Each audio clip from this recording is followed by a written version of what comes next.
Jewelleries లో gratitude sale March 8 నుంచి 11 వరకు ఫ్లాట్ 50% ఆఫ్ ఆన్ విఏ. నమస్తే. మన నిత్య జీవితంలో ఎన్నో రకాల కష్టాలు పడుతూ ఉంటాం. కొంతమంది చాలా గట్టిగా దేవుడి పూజలు చేస్తూ ఉంటారు. వ్రతాలు, నోములు, పుణ్యకార్యాలు, అలాగే ఉపవాస దీక్షలు చాలా కఠినంగా చేస్తూ ఉంటారు. అయినా కూడా ఎక్కడ ఏ మంచి రిజల్ట్ కూడా కనిపించదు.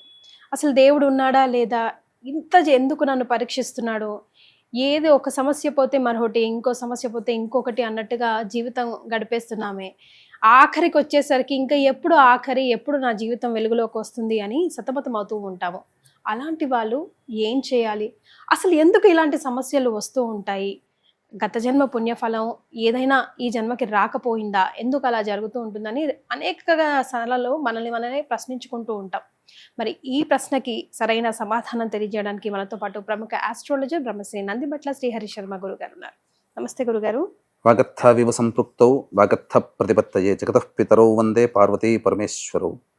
సదాశివసమారంభాం శంకరాచార్య మధ్యమాం అస్మదాచార్య పర్యంతం వందే గురు పరంపరాం.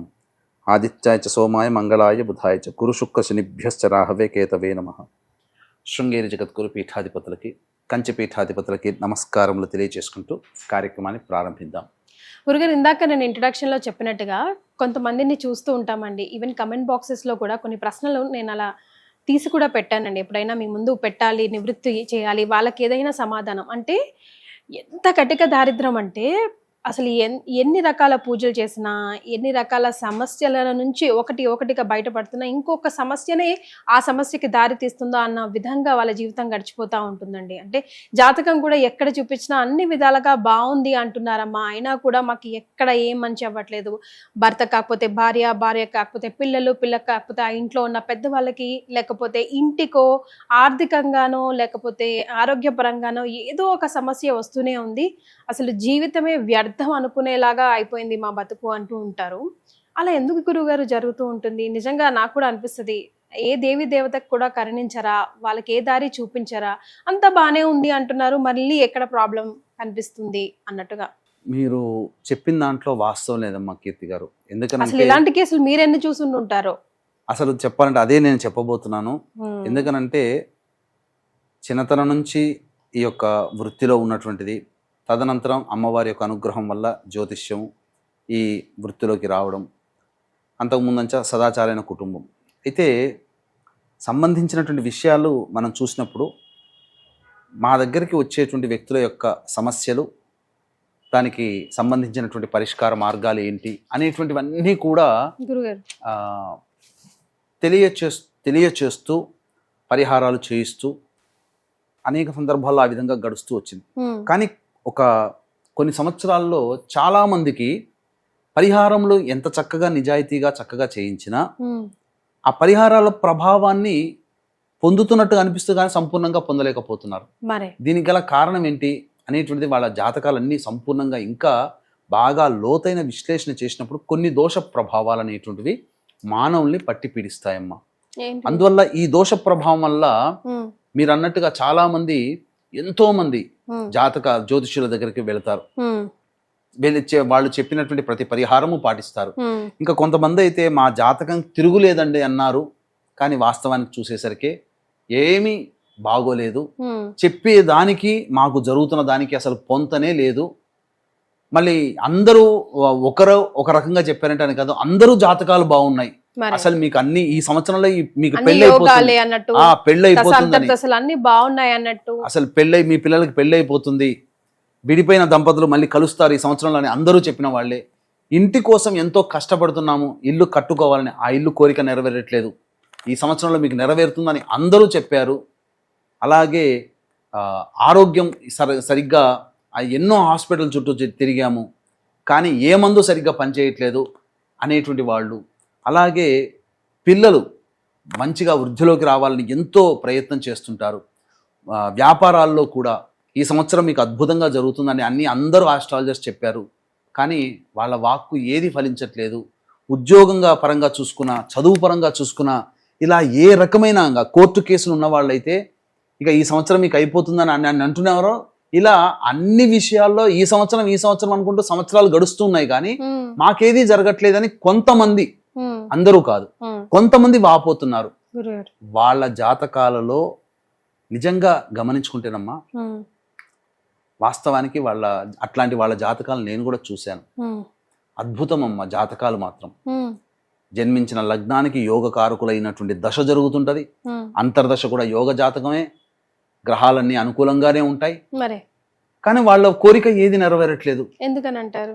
ఎందుకు అని అన్నప్పుడు, గ్రహాలు జన్మించిన లగ్నము దశాంతర్దశలు అన్నీ బాగున్నా, మనిషికి అన్ని రకాల యోగాలున్నా, అన్ని దగ్గర దాకా వచ్చి వెనక్కి వెళ్ళిపోతున్నా, ప్రధానమైన దోషాలు కొన్ని ఉంటాయి మానవుడికి. అవి అంతర్లీనంగా జాతకానికి సంబంధించి అది సుశిక్షితులైనటువంటి వాళ్ళు చూస్తే తప్ప మనము తెలుసుకోలేకపోతాం.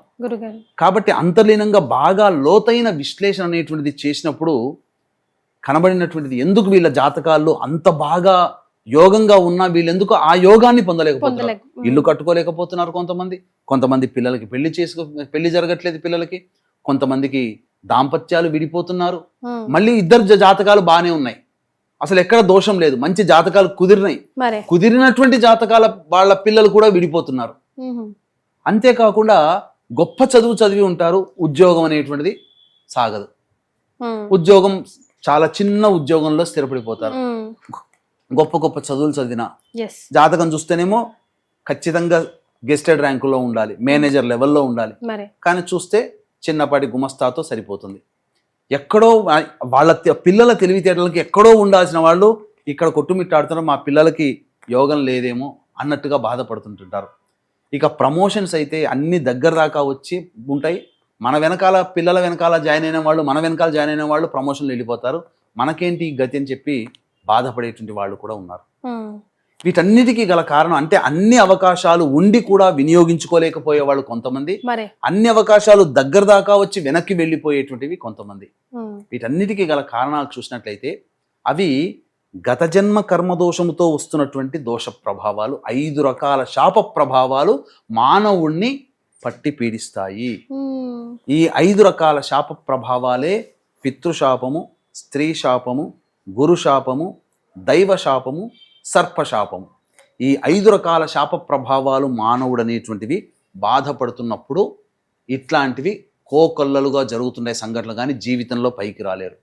అటువంటి వాళ్ళే ఈ శాప నివృత్తి అనేటువంటిది చేసుకోవాలమ్మా. అయితే పరిహారాలు చేసుకోవాలంటే ఇప్పుడు ఒక కుటుంబంలో జాయింట్ ఫ్యామిలీ ఉందనుకోండి గురుగారు, లేదంటే ఎవరి వాళ్ళ అన్నదమ్ములు విడిగా ఉన్నా కూడా ముఖ్యంగా ఎవరు చేసుకోవాలంటారు? ఇప్పుడు మీరు ఇందాక మాటల్లో అన్నారు 4-5 ఉన్న కుటుంబంలో ఒకరి జాతకంలో కనిపించవచ్చు, అందరి జాతకంలో కనిపించకపోవచ్చు అని. అంటే ఆ ఒక్కడు పరిహారం చేసుకుంటే సరిపోతుందా, లేకపోతే ఎలా చేయాలి? ఇక్కడ పరిహారం చేసుకోదనిస్తేనమ్మా, ఇప్పుడు మనం ఏంటంటే ప్రతి నెల ఈ యొక్క 5 రకాల దోషాల నివృత్తికి ఈ యొక్క దోష నివారణ కార్యక్రమాలు అనేటువంటివి మనం చేయిస్తున్నాం. ఈ నెల ఏకాదశి శ్రవణ నక్షత్రం ఉన్నటువంటిది 23వ తారీఖు రోజున. కాబట్టి ఆ రోజున మన ఆధ్వర్యంలో జరుగుతుంది. కాబట్టి ఈ లోపల ఎవరైనా కానీ ఇటువంటి శాపాలతో, ఇటువంటి దోషాలతో, ఇటువంటి సమస్యలు, ఇబ్బందులతో బాధపడుతున్న వాళ్ళు ఎవరైనా కానీ 21వ తారీఖు లోపల నమోదు చేసుకోవచ్చు. అతి సామాన్య మానవుడు పాల్గొనే విధంగా ఉంటుంది. ముఖ్యంగా ఇప్పుడు చెప్పుకొచ్చినది అంటే మీరు అడిగినట్టుగా తండ్రి ఉండి, తండ్రికి ఒక 3 కొడుకులు ఉన్నారు. తండ్రి చేస్తే ఈ సంబంధించినటువంటి దోషమంతా 3 కొడుకులకి వచ్చేస్తుంది, దోషం తొలగిపోతుంది. తండ్రి చేస్తే, తండ్రి లేడు, 3 కొడుకులే ఉన్నారు. కాబట్టి 3 కొడుకులు ఇంటి అన్న చేస్తే కాదు, 3 చేసుకోవాల్సింది. తండ్రి లేకపోతే, తండ్రి ఉంటే తండ్రి చేసిన ఫలితం ఆపాదించబడుతుంది. తండ్రి లేకపోతే మాకు ఎవరిది వాళ్ళు 3 చేసుకోవాల్సింది, తల్లి ఉన్నా కూడా లేకున్నా కూడా. అంతేనమ్మా.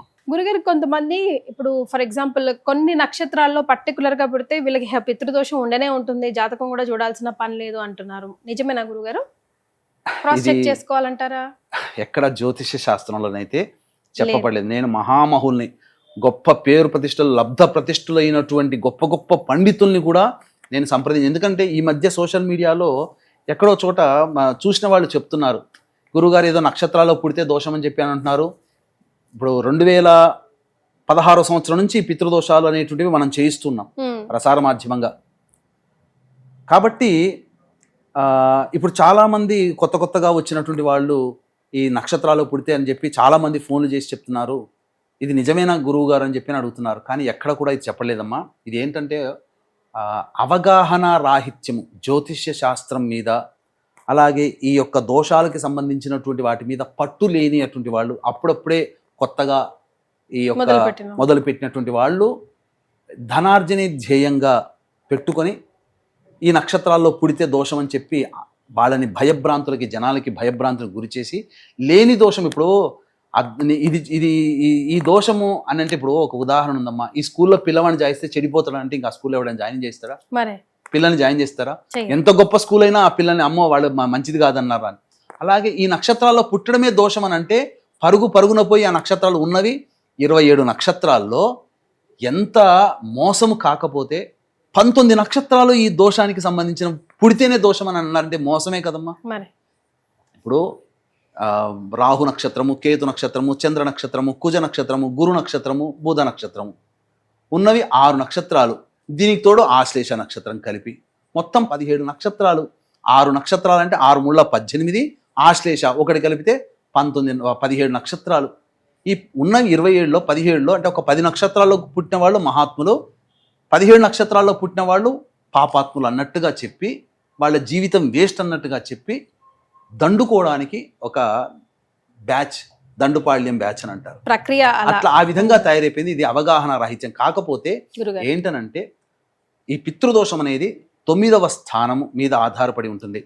రవి 9వ స్థానంలో ఉన్న, శని 9వ స్థానంలో ఉన్న, అలాగే 9వ స్థానాధిపతి అయినటువంటి వాడు రాహు నక్షత్రము, కేతు నక్షత్రము, శని నక్షత్రంలో ఉన్న, అలాగే 9వ స్థానాన్ని రవి శనులు చూస్తున్న, కంజంక్షన్ కలిగిన, అలాగే ఈ యొక్క 9వ స్థానాధిపతి అయినటువంటి వాడు పిశాచగ్రహ సంబంధించినట్టుగా రాహుకేతు నక్షత్రాల్లో ఉంటే పితృశాపం అని శాస్త్ర ప్రకారం చెప్పబడి ఉంది. కానీ ఈ నక్షత్రాలలో జన్మిస్తే దోషము అని చెప్పి ఎక్కడా లేదు. దయచేసి వీక్షించేటువంటి ప్రేక్షకులు ఇటువంటి బ్యాచ్ని నమ్మకండి. ఇది సరైనటువంటి శాస్త్రము కాదు. అశాస్త్రీయమైన విధానముతో ప్రజల్ని మోసం చేయడానికి మాత్రమే ధనార్జనే ధ్యేయంగా కంకణం కట్టుకున్న బ్యాచ్ చేసేటువంటి నిర్వాకము తప్ప ఇంకా వేరేది లేదు అని చెప్పవచ్చు. గురుగారు, మరి ఇలాంటి పితృదోషాల నివారణ కోసం మనం ఏదైనా రెమెడీ పాటిస్తున్నప్పుడు ఒక ఫ్యామిలీకి లేదా ఒక పర్సన్కి ఒక బ్రాహ్మణుడితో చేయిస్తారా, లేకపోతే అందరూ కలిపి అందరి 4 ఫ్యామిలీస్ని కలిపి ఒక బ్రాహ్మణుడికి ఇచ్చి చేయిస్తారా? ఏది మనం అప్లై చేసుకుంటే బెటర్ అంటారు? ఇక్కడ చాలా మందికి వచ్చేటువంటి డౌట్ ఏంటంటేనమ్మా, సామూహికము అనేటువంటిది వేరు, ఇండివిజువల్గా అనేటువంటిది వేరు. సామూహికం అంటే ఏంటి అర్థం చెప్పాలి అని అంటే, ఒక బ్రాహ్మడు కూర్చొని ఎవ్వరి చేత పూజలు చేయించకుండా బ్రాహ్మడే కూర్చొని చేస్తే, అందరి గోత్రనామాదులతో బ్రాహ్మడే చేస్తే అది సామూహికం. ఓకే. ఇక్కడ మన పీఠం ఆధ్వర్యంలో ప్రతి నెల జరిగేటువంటి కార్యక్రమంలో ఎవరికి వాళ్ళకి మంటపం ఉంటుంది. ఓకే. ఎవరికి పూజా విధానము, పూజా వస్తువులు ఎవరికి వాళ్ళకి ఇండివిజువల్ గా ఉంటాయి. ఓకే. కాకపోతే సుశిక్షితుడైనటువంటి బ్రాహ్మణుని మనం ఏర్పాటు చేసుకొని ఆ బ్రాహ్మణుడి ద్వారా మనం చేయిస్తాం. కానీ చాలా మంది చాలా చోట్ల చేసేటువంటి ప్రక్రియ ఏంటంటే, ఎవరికి మేము గొప్పగా చెప్పుకోవడం కోసం ఎవరికి మేము బ్రాహ్మణుని పెట్టాము, ఏ బ్రాహ్మడికి ఏ వ్యక్తికి ఆ బ్రాహ్మణుని కేటాయించాము అని చెప్తున్నారు. ఎంత హాస్యాస్పదంగా ఉంటే, అందరూ ట్రైన్డ్ పీపుల్ ఉంటారా? ఇప్పుడు ఒక ఫంక్షన్ చేస్తున్నారు, వంట చేసే మాస్టరు ఒక్కడు ఉండి అన్నీ చక్కగా చేస్తే ఆ వంట చక్కగా వస్తుంది. 10 మంది ఒకే వంటని 10 మంది 10 చేతులు పడితే ఆ వంట నాశనం అయిపోతుందా? అంతే కదా. ఇప్పుడు ఒక వెహికల్ మీద వెళ్తున్నాము, ఒక సుశిక్షితుడైనటువంటి డ్రైవర్ ఉంటే స్టార్ట్ చేసి గమ్యానికి క్షేమంగా తీసుకెళ్ళగలుగుతాడు, బాధ్యత. అదే వెహికల్ని బస్సులో ఉన్న వాళ్ళు 10 మంది నడిపితే 10 రకాలుగా ఉంటుంది కదా. అట్లాగే ఒక పూజని ఏర్పాటు చేస్తాడు, ఒక 10 మంది బ్రాహ్మణులు 10 మందిని కూర్చోబెట్టి 10 మంది ఒక్కొక్క వ్యక్తులకి, ఒక కుటుంబానికి ఒక బ్రాహ్మణుడు పెడతాడు. 10 మంది ట్రైన్డ్ ఉండరమ్మా. ఎందుకంటే చదువుకున్నవాడు 10 మంది వాడు చక్కగా వాడు సొంతంగా ఉంటాడు, వేరే వాళ్ళ దగ్గరికి ఎందుకు చేరతాడు కూలి పనికి? కాబట్టి చదువు లేని వాళ్ళు కూడా ఇందులో ఉండి, పైగా ఇక్కడ ఏం జరుగుతున్న నష్టం ఏంటంటే టార్గెట్ బేస్డ్గా ఉంటుంది వీళ్ళది. బయట చాలా చోట్ల టార్గెట్ బేస్డ్గా చేస్తున్నారు. టార్గెట్ బేస్డ్ అంటే 1.5 గంటలో ఈ పూజ అయిపోతుంది, ఇంకొకళ్ళకి చేయించవచ్చు. ఆ పూజ చేయించినందుకు ఇంతో దక్షిణ వస్తుంది, ఇంకో పూజ చేస్తే ఇంకో రోజు డబ్బులు వస్తాయి కదా, ఇలా చేస్తున్నారు. ఇవన్నీ ఇంత విపులీకరించి ఎవరికి తెలియదమ్మా. మరి మనకు బ్రాహ్మణుని పెట్టారా లేదు, ఆ బ్రాహ్మణుడు సరైన వాడ కాదని ఎలా తెలుస్తుంది? తెలియదు. అందుకనే మనం ఏంటంటే సుశిక్షితుడైనటువంటి బ్రాహ్మణుని మనం పెట్టుకొని ఆ బ్రాహ్మడే అందరి చేత ఎవరి పూజ వాళ్ళకే, ఇక్కడ సామూహికం అనే మాటే లేదు, సామూహికము కాదు, ఎవరి వస్తువులు వాళ్ళవి, ఎవరి పూజ వాళ్ళది, ఎవరి సంబంధించినటువంటి వివరాలు వాళ్ళవే ఉంటాయి. కాకపోతే ఒక్కొక్క బ్రాహ్మణుడు చక్కగా ఆర్గనైజ్ అనేటువంటిది చేస్తాడు. రైట్. గురుగారు, పితృదోష నివారణ చేసుకోవాలన్నప్పుడు ఫర్ ఎగ్జాంపుల్ ఒక ఫ్యామిలీలో తల్లో తండ్రో ఎవరైనా పరమపదించారనుకోండి, సంవత్సరం లోపు చేసుకోవాలా, ఆ తర్వాత చేసుకోవాలా, ఎలా అప్లై చేసుకోవాలంటారు? ఇప్పుడు ఇది కూడా పితృకార్యానికి సంబంధించినటువంటిదేనమ్మా. కాబట్టి సంవత్సరం లోపలైనా చేసుకోవచ్చు, చనిపోయిన తల్లిదండ్రులు చనిపోయిన తర్వాత, లేదా సంవత్సరికం అయిన తర్వాతనైనా కానీ చేసుకోవచ్చు. ఏం సంబంధించి దీని గురించి ఇబ్బంది పడాల్సిన అవసరం లేదంటారు. అలాగే ఇంట్లో ఏదైనా పెళ్లి లేదా గృహప్రవేశం లాంటి పెద్ద పెద్ద శుభకార్యాలు జరిగినప్పుడు ఇలాంటి పితృదోష నివారణ కార్యక్రమాలు ఏది చేయించకూడదు అని అంటూ ఉంటారు గురుగారు. ముఖ్యంగా ఇప్పుడు మనం సంవత్సరానికి ఒక్కసారి పెట్టేది కూడా చేయొద్దు, పిండ ప్రధానాలు అవి చేయకూడదు, పెళ్ళి అయితే గృహప్రవేశం అయితే అని కూడా అంటూ ఉంటారు కదా, ఇది నిజమేనా గురుగారు? ఇక్కడ ధర్మ సందేహం క్లారిటీ ఇస్తాను. పితృ కార్యక్రమాలు అనగా పెళ్ళయిన తర్వాత 6 నెలల వరకు ఆ ఇంటిలో పిండ ప్రధాన కార్యక్రమం ఇంట్లో చేయకూడదని శాస్త్రం చెప్పబడింది, కానీ అసలుకే మానకూడదు అని ఎక్కడా చెప్పబడలేదు.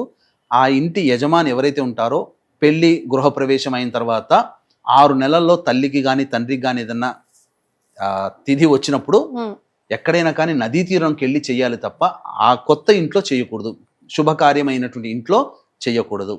కాకపోతే ఇది విషయం తెలియక చాలామంది ఏం చేస్తున్నారంటే పెళ్ళైన తర్వాత 6 నెలల్లో తండ్రి కానీ తల్లి కానీ తద్దినం వస్తే పెట్టకుండా మానిపోతున్నారు, మహాదోషం చేసిన వాళ్ళు అవుతారు. నదీ తీరంలో కానీ ఏదైనా క్షేత్రంలో కానీ లేదా సేవా సమితి క్షేత్రంలోకి వెళ్ళి ఖచ్చితంగా పితృదేవత ఆరాధన ఆ ఇంటి యజమాని చేయాల్సిందే, తప్పదు. అయితే పెళ్లి పెట్టుకుంటారు కదమ్మా, పెళ్లి పెట్టుకోవడానికంటే మండలం రోజు ముందు ఈ పూజలు పనికిరావు. సపోజ్ ఉదాహరణకి ఇప్పుడు మనం ఏంటనంటే ఈ 23వ తారీఖు రోజు ఏకాదశి, శ్రవణ నక్షత్రం అద్భుతమైన నక్షత్రం, నారాయణుడికి సంబంధించిన నక్షత్రము, నారాయణ బలి చేస్తున్నాం కాబట్టి ఆ రోజున చేస్తున్నాం. 23వ రోజుకి మనకు మండలం రోజులనంటే ఏప్రిల్ మార్చి 22 కదా, ఏప్రిల్ 30కో 31కో వస్తుంది అనుకోండి. అప్పుడు ఆ లోపల అనగా మేలో ముహూర్తాలు పెట్టుకుంటే మార్చిలో చేసుకోవచ్చు, కానీ ఏప్రిల్లో పెళ్లిళ్ళు గృహప్రవేశాలు పెట్టుకున్న వాళ్ళు ఈ మార్చి 23వ తారీఖు రోజున జరిగే దాంట్లో పాల్గొనకూడదు. అంటే ఎగ్జాంపుల్ చెప్తున్నాను మీకు. అంటే ఒక 40 మన ముహూర్తం పెట్టుకున్నటువంటి 40 రోజుల ముందర ఈ యొక్క పితృ కార్యక్రమాలు చేయకూడదు. ఈ ముఖ్యంగా ఈ మోక్షనారాయణ బలి కార్యక్రమం చేయకూడదు. గురుగారు, ఒక ఇంట్లో ఒక ఆడపిల్లే ఉంటుంది, లేదా కొంతమంది ఆరోగ్యంతో అనారోగ్యంతో బాధపడుతూ ఉంటారు, కొంతమంది విదేశీయాల్లో ఉంటారు, చేసుకోవాలంటే చేసుకోలేని పరిస్థితిలో ఉంటారు, కొంతమంది ఇంట్లో వాళ్ళు ఎవరైనా సహకరించని వాళ్ళు ఉంటారు, బట్ వీళ్ళు చేసుకోవాలన్న కోరిక వీళ్ళు ఉంటుంది. ఇలాంటి వాళ్ళకి ఆల్టర్నేట్స్ ఏమైనా ఉన్నాయా గురుగారు? తప్పకుండా, ఎందుకంటే ఆడపిల్లలు ఉన్నప్పుడు ఆడపిల్లలు చేయకూడదు ఈ పితృ కార్యక్రమం అనేది. చాలా మంది అనుకునే పెళ్ళైనా అవ్వకపోయినా గోత్రనామాలు మారకపోయినా ఖచ్చితంగా పితృశాపం ఆడపిల్లలు ఉంటే ఉంటుంది. ఈ పితృశాపం ఉందని తెలిసినప్పుడు ఆడపిల్లలుగా ఉన్న వాళ్ళు చేసుకోవాలనుకుంటారు, కానీ ఆడపిల్లలకి చేసే అర్హత లేదు కాబట్టి కొంతమంది భర్తలు సహకరించరు. కాబట్టి అటువంటి పరిస్థితుల్లో ఉన్న వాళ్ళు, అనారోగ్య సమస్యలతో బెడ్ రిడన్ అయి ఉండి తండ్రి ఉంటాడు, కానీ కొడుకుల జీవితాలు బాగుపడాలంటే తండ్రి ఆరాటపడుతుంటాడు, ఇటు కొడుకులు కూడా ఆరాటపడుతుంటుంటారు. కొంతమంది కుటుంబాలు ఏంటంటే తండ్రి సహకరించడు, కానీ పిల్లలు చేసుకోవాలనే కోరిక ఉంటుంది. కొన్ని కుటుంబాలు ఏంటంటే విదేశంలో ఉంటారు, ఈ చిన్న కార్యక్రమం కోసం అక్కడి నుంచి ఇక్కడ దాకా రాలేరు. కాబట్టి ఇటువంటి వాళ్ళకు ప్రత్యామ్నాయం ఏంటంటే బ్రాహ్మణుని కర్తగా పెట్టుకొని చేయమని శాస్త్రం. స్వయంవా ఆచార్యంవా, స్వయంగా చేసిన ఆచార్యుని ద్వారా చేసిన అదే ఫలితం. చాలా మంది ఏమనుకుంటారంటే మనం చేసుకుంటేనే మనకు ఫలితం, బ్రాహ్మణుడు చేస్తే మనకు ఫలితం రాదని అంటారు. ఇక్కడ మీకు ఒక చిన్న ఎగ్జాంపుల్ చెప్తానమ్మా, వీక్షించేటువంటి ప్రేక్షకులు గమనించుకోవాలి. ఇప్పుడు కీర్తి గారు మీరు ఒక కారు కొనుక్కున్నారు, కారు కొనుక్కొని డ్రైవ్ చేసుకుంటూ షాపింగ్ మాల్ దగ్గర ఆపారు. నాలాంటి వాడు వచ్చి ఏమండి ఈ కారు ఎవరిది అంటే మీరేం చెప్తారు? నా కారు అని అంటారు. లేదు, మీరు ఒక మంచి డ్రైవర్ను పెట్టుకున్నారు, పెట్టుకున్న తర్వాత మీరు షాపింగ్ మాల్కి వెళ్తారు, అక్కడ డ్రైవర్ ఉంటాడు, నేను వచ్చి ఆ డ్రైవర్ని అడుగుతాను, ఏమండి ఎవరిదండి ఈ కారు అని అడుగుతాను. అప్పుడేం చెప్తాడు? ఆ కీర్తి మేడంది. అంటే ఇక్కడే తెలిసిపోతుంది, మీకు బ్రాహ్మణుని పెట్టుకుంటే మీరు స్వయంగా వచ్చినా మీరు చేసుకున్న అదే ఫలితం. బ్రాహ్మణుని పెట్టుకుంటే ఏంటి, అక్కడ బ్రాహ్మడు ఏం చెప్తాడు, మమ యజమానస్య కుటుంబ పితృదోష పరిహారార్థం అని చెప్పి సంకల్పం చెబుతూ అక్కడ మీరు చేసేటువంటి కార్యక్రమాలు ఏవైతే ఉంటాయో వాటన్నిటిలో మీరు మీ సంబంధించినటువంటి వచ్చినప్పుడు మమ యజమానస్య అని బ్రాహ్మడు చెప్తాడు. కాబట్టి అక్కడ సంబంధించి స్వయంగా చేసిన బ్రాహ్మడు చేసిన అదే ఫలితము. ఇటువంటి రాలేని వాళ్ళ కోసం బ్రాహ్మణుని ఇక్కడి నుంచే తీసుకొని వెళతాం. పైగా ఇది దోషంతో కూడుకున్నది, ఏ బ్రాహ్మడు పడితే ఆ బ్రాహ్మడు ఒప్పుకోడు. పైగా దీనికి కూడా తండ్రి లేని బ్రాహ్మణునే పెట్టుకోవాలి. కాబట్టి ఈ సంబంధించినటువంటి బ్రాహ్మణుని కర్తగా పెట్టి చేసినంత వీడియో రికార్డ్ చేసి మళ్ళీ పంపించడం కూడా జరుగుతుంది. వాళ్ళు ఇచ్చిన వివరాలు, యజమానులు ఇచ్చినట్లు వివరాలతోనే ఈ కార్యక్రమం జరుగుతుందని చెప్పవచ్చు. రైట్. రామాయణం అంతా విన్నాక రాముడికి సీత ఏమవుతారని అడిగినట్టు పితృదోషం గురించి చాలా కులంకుశంగా అన్ని వివరాలు తెలియజేసినా కూడా లాస్ట్లో ఒక మాట అడగాలనిపిస్తోంది గురుగారు. అంటే పరమపదించిన వాళ్ళు కూడా మనవాళ్లే కదా, పితృదోషాలు కూడా మనవాళ్లే ఇస్తారంటారా? అదే రక్తం పంచుకు పుట్టిన వాళ్ళు శాపాలుగా పితృదోషం అవునమ్మా ఆపాదించబడుతుందంట. కామెంట్ బాక్స్ లో కూడా నేను చాలా చోట్ల చదివాను. ఇది ఏంటనంటే పితృదోషము మన సొంత తాత ముత్తాతలే ఇస్తారా, తండ్రే ఇస్తాడా అని అంటారు. అంటే ఇక్కడ మనం ఏం చెప్పాము, దుర్మరణం పాలైన వ్యక్తికి ఇక్కడ అంటే అర్థం చేసుకోవాల్సింది ఏంటంటే, దుర్మరణం పాలైన వ్యక్తి యొక్క ఆత్మ మోక్షాన్ని పొందదు. మోక్షాన్ని పొందని ఆత్మ ఎలాంటి బాధపడుతుందో, ఎలాంటి స్థితిలో ఉంటుందో తెలుసా అమ్మా? ఒక ఆడపిల్ల డెలివరీ అయితే ఎంత బాధపడుతుందో అంతకి 1000 రెట్ల బాధని ఆ మోక్షాన్ని పొందనటువంటి ఆత్మ అనుభవిస్తుంది. అది ఏ విధంగా తెలియచేయాలి మనకు అంటే, ఇప్పుడు మనకు శరీరం మనకు అనారోగ్యం చేస్తే, కడుపు నొప్పి లేస్తే, లేదా మన కంటిలో సైట్లో పెరిగిందనంటే తలకాయ నొప్పి రావడము, లేదా డ్రౌజీగా అనీజీగా ఉందంటే షుగర్ పెరగడము, ఇవన్నీ మనకు శరీరం ఇచ్చే సిగ్నిఫికెన్స్. అప్పుడు ఏం చేస్తాం, డాక్టర్ దగ్గర పోతాం, మనకు సంబంధించినటువంటి మందు వాడతాం, కంట్రోల్లో పెట్టుకుంటాం. మరి ఈ కలియుగంలో మనతో సంబంధం లేదు, మాటలు కానీ చేతలు కానీ కంటి కనబడాలి కానీ పితృదేవతలు కనబడరు. మరి ఎలా వాళ్ళ బాధని ఎలా తెలియచేయాలి? ఆ బాధపడడం అంటే ఒక చిన్న రాయి కుచ్చుకుంటేనే అమ్మా అని చెప్పి విరవిల్లాడిపోతామే. 1000 రెట్ల బాధ, డెలివరీ అయినటువంటి 1000 రెట్ల బాధని ఆ ఆత్మ అనుభవిస్తున్నప్పుడు ఆ ఆత్మ ఘోష, అది నరక యాతన అంటే ఏదో కాదు, మోక్షాన్ని పొందినటువంటి ఆత్మ పడే యాతన నరక యాతన. ఆ యాతనని ఎలా తెలియచేయాలనంటే, అప్పుడు ఆత్మ కొన్ని కష్టాల రూపంలో మనల్ని నాక్ చేస్తుంది. ఈ కష్టాలు తరచూ కలిగినప్పుడు మాలాంటి వాళ్ళ దగ్గరికి వస్తారు. అదేదో సినిమాలో చెప్పినట్టు, పోకిరి సినిమాలో ఏదో ఉంటుంది కదా, నీకు జీవితంలో బాగా కష్టాలు పడ్డప్పుడే నా దగ్గరకు వస్తావు అని చెప్పింది, బ్రహ్మాండము డైలాగ్. అట్లా ఈ కష్టాలు పడ్డప్పుడు ఏంటంటే, మన సంబంధించినటువంటి జ్యోతిష్యుల దగ్గరకు వచ్చినప్పుడు, జాతకాన్ని పరిశీలన చేసినప్పుడు, అప్పుడు ఈ దోషం ఉందని తెలియజేసినటువంటి వ్యక్తి ద్వారా ఆ కార్యక్రమం నిర్వహించుకోవడం, తద్వారా జరిగేటువంటిది ఏంటంటే ఆ ఆత్మ మోక్షాన్ని పొందుతుంది. మోక్షాన్ని పొందుతూ నాకింతటి నరకమైనటువంటి స్థితి నుంచి, దుర్భరమైనటువంటి బాధ నుంచి తొలగించిన వ్యక్తి కుటుంబానికి శుభం జరుగుగాక అని చెప్పి దీవిస్తుంది. ఇక్కడ పుట్టిన ముందుకు ఇక్కడ ఉన్నంత వరకే నా కొడుకు, నా తండ్రి, నా మనవడు, నా బిడ్డ. కానీ ఒకసారి మరణించిన తర్వాత ధర్మాన్ని పాటించాలి. అందుకే పిండ ప్రదానాలు ఖచ్చితంగా చెయ్యాలి. చెయ్యకపోతే ఆ ఇంట్లో ఇబ్బందులు. అందుకనే ఇట్లాంటి దుర్మరణాలు పాలైన వ్యక్తి ఆత్మ మోక్షాన్ని పొందకపోయినా ఇటువంటి ఇబ్బందులు.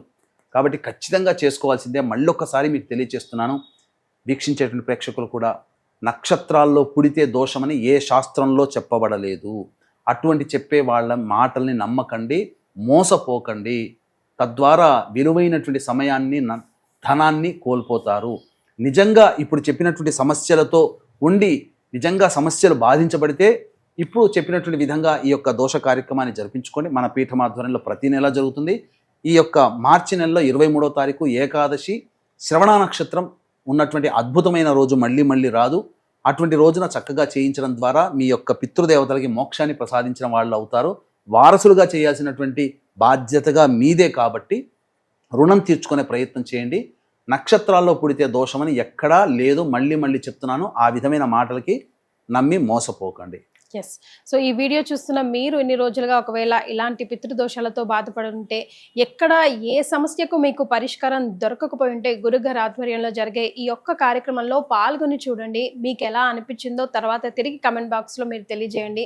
అండ్ మీ ద్వారా మిగతా వాళ్ళకి కూడా హెల్ప్ అవుతుంది. బికాజ్ మీ రివ్యూ వాళ్ళకి చాలా ఇంపార్టెంట్ కావచ్చు, వాళ్ళ జీవితాల్లో వెలుగులు నింపొచ్చు. అంతే కదా గురుగారు? అంతేనమ్మా. చాలా సంతోషం అండి, ధన్యవాదాలు. సర్వం శ్రీ ఉమామహేశ్వర పరబ్రహ్మార్పణమస్తు.